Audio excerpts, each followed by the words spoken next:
እምቅድማለ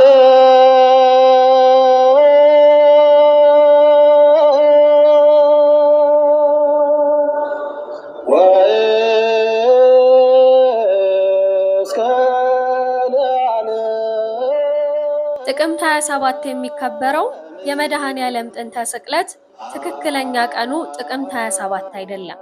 የጌታችን የመድኃኒታችን የኢየሱስ ክርስቶስ ጥንተ ስቅለት መጋቢት 27 ነው። ይሁን እንጂ በዓሉ የአብይ ጾም ወቅት ላይ በመሆኑ በዚያ ወቅትም ሐዘን እንጂ ደስታን አስቦ ማክበር አይገባም በማለት ሊቃውንተ ቤተ ክርስቲያን ጥቅምት 27 እንዲከበር አድርገውታል። የዓለማት ፈጣሪ የመድህን ዓለም የመድኃኔ ዓለም ክብረ በዓል ለምንድን ነው በፕሮቴስታንት እምነት ተከታዮች ዘንድ የማይከበረው? የልደትና የትንሣኤ በዓላትን የተለያዩ የተመረጡ ሃይማኖታዊ በዓሎችን የፕሮቴስታንት እምነት ተከታዮች አለፍ አለፍ እያሉ በመምረጥ ያከብሯቸዋል። ታኅሳስ 29 የጌታችንና የመድኃኒታችን የኢየሱስ ክርስቶስ የልደት በዓል በመሆኑ ያከብሩታል። ትንሣኤንም እንደዚሁ የክብር ባለቤት የሆነው አምላካችን መድኃኒታችን ኢየሱስ ክርስቶስ ስለኛ ስለ ሰዎች ብሎ በብዙ መከራ ተሰቅሎ ከሞተ በኋላ ነገር ግን ሞትን በሞቱ ሽሮ መነሳቱን በማሰብ ያከብሩታል። ታዲያ ወር በገባ በ27 የአባታችን የመድኃኔ ዓለም ክብረ በዓል ለምንድን ነው በፕሮቴስታንት እምነት ተከታዮች ዘንድ የማይከበረው? ለመሆኑ መድኃኔ ዓለም ማለት የቃሉ ትርጉም ምንድን ነው? ጥቅምት 27ስ ለምን ይከበራል? ሰላም ጤና ይስጥልን ውድ የቻናላችን ቤተሰቦች እንደምን ቆያችሁን? ሰላም እግዚአብሔር ከእናንተ ጋር ይሁን። እስከ መርሃ ግብራችን ፍጻሜ አብራችሁን ልትቆዩ ከወደዳችሁ እኒህ በመግቢያ የጠቀስኩላችሁን ጥያቄዎች በሙሉ ምላሻቸውን የምታገኙ ይሆናል። በፕሮቴስታንት እምነት ተከታዮች ዘንድ የመድኃኔ ዓለም ክብረ በዓል ለምን አይከበርም? እንዲሁም ደግሞ መድኃኔ ዓለም የቃሉ ትርጉም ምንድነው? ጥቅምት 27ስ ለምን ይከበራል? ጥንተ ስቅለቱ መጋቢት 27 ሆኖ ለምን ጥቅምት 27 ላይ ታስቦ ይውላል የሚለውን ሁሉ በሰፊው የማስደምጣችሁ ይሆናል። እስከ መርሃ ግብራችን ፍጻሜ አብራችሁን ቆዩ። ለቻናላችን አዲስ ከሆናችሁ ቻናላችንን ሰብስክራይብ እንዲሁም ላይክ እና ሼር እያደረጋችሁ የምንለቃቸው መርሃ ግብራት ለመላው ዓለም በማዳረስ ቤተሰብ ትሆኑ ዘንድ እንጋብዛለን። ወደ ዛሬው መርሃ ግብራችን ስናልፍ ከሁሉም አስቀድሞ ሃይማኖትን መመስከር እንዲገባ በሰማይ ያለ እናት ከአብ መወለዱን በምድርም ያለ አባት ከድንግል ማርያም መወለዱን እናምናለን። ይህንንም አባቶቻችን ሊቃውንት ቤተ ክርስቲያን ቅድመ ዓለም ከእግዚአብሔር አብ ያለ እናት አካል ዘአምላክ ባህሪ ዘእምባህሪ የተወለደ ተቀዳሚ ተከታይ የሌለው አካላዊ ቃል ድህረ ዓለም ከመቤታችን ቅድስት ድንግል ማርያም ያለ አባት መለወጥ ሳያገኛት ዘር ምክንያት ሳይሆን ከስጋዋ ስጋ ከነፍሷ ነፍስ ነስቶ የተወለደ ወልደ እግዚአብሔር በመለኮቱ ወልደ ማርያም በትብስብእቱ ብለው አምልተው እንዳስተማሩን እርሱ በተዋህዶ ሰው የሆነ አምላክ ነው በማለት እናምናለን። መጋቢት 27 በቃል መነገሩ በልብ መታሰቡ ከፍ ከፍ ይበልና ጌታችንና መድኃኒታችን ኢየሱስ ክርስቶስ የተሰቀለበት ጥንተ ስቅለቱ የሚታሰብበት ቀን ነው። ይሁን እንጂ ሊቃውንተ ቤተ ክርስቲያን በዴሜጥሮስ ቀመር መሰረት አጽዋማትን በጠበቀ መልኩ ከትንሣኤ በዓል በፊት ያለውን ዓርብ ስቅለት ተብሎ እንዲከበር ስርዓት ሰርተዋል። መጋቢት 27 ቀን በአብይ ጾም ስለሚውል በአብይ ጾም ደግሞ ሐዘን እንጂ ደስታ ስለሌለ በዓል ማክበርም ስለማይፈቀድ ወደ ጥቅምት 27 ተዛውሮ በደስታ እንዲከበርም ተደርጓል። ጥቅምት 27 ዝክረ ጥንተ ስቅለቱ ቤተ ክርስቲያናችን ጌታችን በመስቀሉ ስለፈጸመልን የማዳን ሥራ በመስቀሉ ወበቃሉ አእበዮሙ ለአበዊነ በመስቀሉና በቃሉ አባቶቻችንን ከፍ ከፍ አደረጋቸው እያለች እየዘመረች ታስበዋለች። ከዚህም በተጨማሪ ጥቅምት 27 በወረሃ ጽጌ ውስጥ ያለ በመሆኑ የቅዱሳን ክብራቸው የጻድቃን መድኃኒት የሆነው ጌታ ምድርን በአበባ የሚያስጌጣት እንደሆነ በመመስከር ትዘምራለች። ሙሴ እባብ በምድረ በዳ እንደሰቀለ የሰው ልጅ ክርስቶስ ይሰቀል ዘንድ አለው ብሎ እንደተናገረ የክብር ባለቤት ጌታችን መድኃኒታችን ኢየሱስ ክርስቶስ ስለ ዓለም ድነት የተሰቀለው መጋቢት 27 ቀን ነው። ክርስቶስ ስለ ስቅለቱ ሲናገር ምሳሌ የሚሆነው ሙሴ በምድረ በዳ የሰቀለውን የነሐሱን እባብ ሙሴ እባብ በምድረ በዳ እንደሰቀለ የሰው ልጅ ክርስቶስ ይሰቀል ዘንድ አለው ብሎ ምሳሌውን ተናግሯል። የሰራዊት ጌታ ኢየሱስ ክርስቶስ እስራኤልን ከደመና መና አውርዶ ከጭንጫ ውሃ አፍልቆ ቢመግባቸው ከዚህ ምድሩ ብቅ ሰማዩ ዝቅ ቢልለት ከደጋ ላይ ቢሆንለት የውርጭ ሰደቃ እያበጀ ውሃውን እያረጋ መና መገብኳቸው ይላል እንጂ ይክሉኑ እግዚአብሔር ሰራኢ ማዕድ በገዳም ቆላ በሆነማ ባልተቻለው ነበር ብለዋል። ጌታም ሊያስተምራቸው የእርሱን ካህሊነት ሊያሳያቸው የእርሱም ሐሰት ሊገልጥላቸው ሙሴን ንቃ ማይ የሌለበት በረሃ ይዛሃቸው ውረድ ብሎት ቢሄድ መናው ወረደላቸው፣ ውሃውም ፈልቆላቸዋል። ነገር ግን ነዝር የሚባል እባብ እየነከሰ ይፈጃቸው ጀመረ።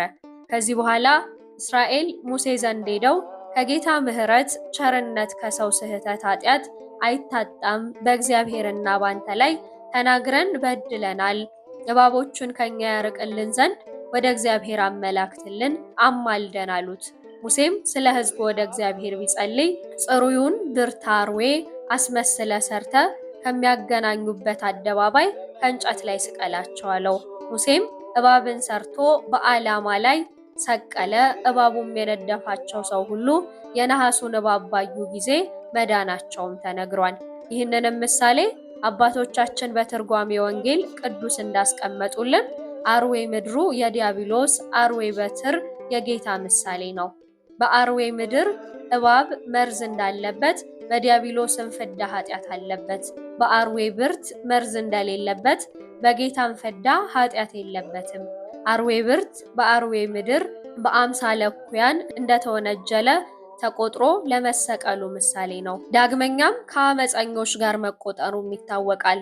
ጲላጦስ አይሁድን ከሁለቱ ማናቸውን ላድንላችሁ ትወዳላችሁ ቢላቸው በርባንን ፍታልን፣ ክርስቶስ የተባለ ኢየሱስ ግን ስቀለው ብለውታል። ጲላጦስም በዚህ ሰው ደም ከመጣ ፍዳ ሁሉ ንጹሕ ነኝ ብሎ በአደባባይ እጁን ታጠበ። አይሁድ ደሙ በእኛም በልጆቻችንም ይሁን አሉት። እርሱም በርባንን ፈታላቸው፣ ጌታንም አሳልፎ ሰጣቸው። ይህም ቃል በማቴዎስ ወንጌል ላይ ተቀምጧል።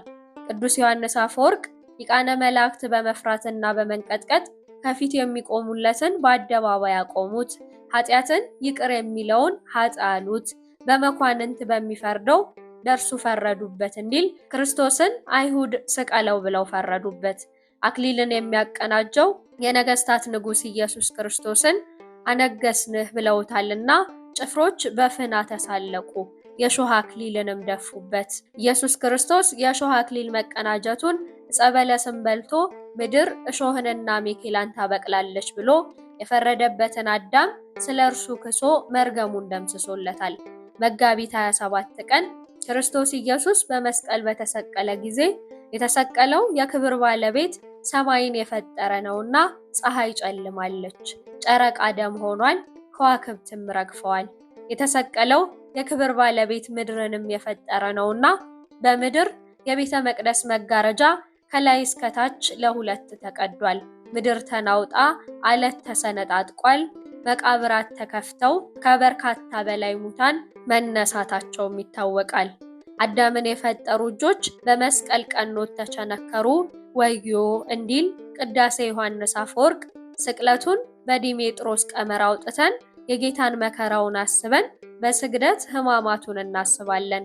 በዝክረ ጥንተ ስቅለቱ በጥቅምት 27 ደግሞ ለመስቀል የተደረገልንን አስበን እናመሰግነዋለን። ከጌታችን ከኢየሱስ ክርስቶስ የስቅለት መታሰቢያ ጋር ቤተክርስቲያናችን በ15ኛው መቶ ክፍለ ዘመን የነበሩትን አቡነ መባጽዮንን ታስባለች።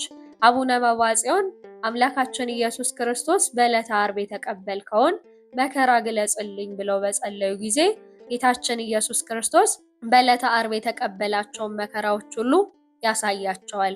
የጌታችን የመድኃኒታችን የኢየሱስ ክርስቶስ መከራ ካዩበት ቀን ጀምሮ ሕማሙን፣ መከራውን፣ ግርፋቱን፣ እስራቱን በጠቅላላ 13ቱን ሕማማተ መስቀል በማሰብ ጀርባቸውን ባለንጋ እየገረፉ ራሳቸውን በዘንግ ይመቱ ነበረ። የጌታችንን ሕማማተ መስቀል እያሰቡ ዘወትር ስለሚያለቅሱ ዓይናቸውም ጠፍቶ ነበረ። ነገር ግን እመቤታችን ቅድስት ድንግል ማርያም የብርሃን ጽዋ ይዛ መጥታ ዓይናቸውን ቀብታ አድናቸዋለች። በዚህ የተነሳ በትረ ማርያም እየተባሉ እንደሚጠሩ ገድላቸው ያስረዳል። በዚህ መሰረትም ጥቅምት 27 ቀን ለአቡነ መብዓ ጽዮን ቃል ኪዳን የገቡበት ቀን በመሆኑ በየዓመቱ ጥቅምት 27 ቀን ከጌታችን ከመድኃኒታችን ከኢየሱስ ክርስቶስ ዝክረ ጥንተ ስቅለቱ ጋር ይከበራል። የጻድቁ የአቡነ መብዓ ጽዮን በረከትና ረድኤት ይደርብን። ታዲያ መድኃኔ ዓለም የቃሉ ትርጉም ምንድን ነው ካልን ክርስቶስ ማለት መሲህ፣ ኢየሱስ ማለት መድኃኒት፣ አማኑኤል ማለት እግዚአብሔር ከኛ ጋር ነው ተብሎ እንደሚተረጎም ሁሉ መድኃኔ ዓለም ማለትም ዓለምን ሁሉ የሚያድን የዓለም መድኃኒት ማለት እንደሆነ ከቅዱሳት መጽሐፍት መረዳትና መማር ይቻላል። ዓለምን ያዳነው ከላይ እንደተገለጠው በመስቀሉ ላይ ባፈሰሰው ደሙና በሞቱ አማካኝነት በተገኘው ጸጋ ነውና የጥንተ ስቅለቱና የመስቀሉ ምስጢር ዓለምን የማዳን ምስጢር ስለሆነ የጥንተ ስቅለቱ መታሰቢያ በዓል የሚከበረው መጋቢት 27 ቀን ቢሆንም ይሁን እንጂ ሊቃውንተ ቤተ ክርስቲያን መጋቢት 27 የአብይ ጾም ወቅት ላይ በመዋሉ ወደ ጥቅምት 27 አዘዋውረው ጥንተ ስቅለቱ ጥቅምት 27 እንዲከበር አድርገውታል። ከመድኃኔ ዓለም ክብረ በዓል ረድኤት በረከትን ይክፈለን። ውድ የቻናላችን ቤተሰቦች ቻናላችንን ሰብስክራይብ እንዲሁም ላይክ እና ሼር እያደረጋችሁ የምንለቃቸውን መርሃ ግብሮች ለመላው ዓለም አዳርሱልን ስንል ለትህትና እንጠይቃለን። በቀጣይ በሌሎች አዳዲስ መርሃ ግብራት ወደ እናንተ እስከምንመለስ እስከዚያው ቸርን ሰንብት።